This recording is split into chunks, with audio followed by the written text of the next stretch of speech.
আজকে আমি করব লাউ পাতা দিয়ে ছোট মাছের পাতুরি। কিভাবে করি চলো দেখি। প্রথমে আমি মাছ কাটে ধুয়ে পরিষ্কার করে নিছি। তারপর হলদি, লবণ, শুকনো লঙ্কার পাউডার, কিছু কাঁচা লঙ্কা আর একটা টমেটো পেস্ট করে দিয়ে দিছি।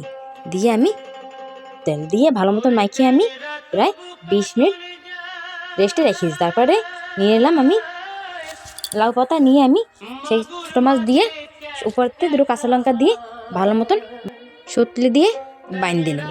বাইন্দে আমি কড়াইতে সরষের তেল দিয়ে আমি লাউ পাতায় বাইন্দে রাখছিলাম না পাতুরি, সে দিয়ে আমি প্রায় 20 মিনিট ঢাকা দিয়ে ঢেকে জাল করে নেব। এই পিঠ ও পিঠ লাল লাল করে ভাজে নেব।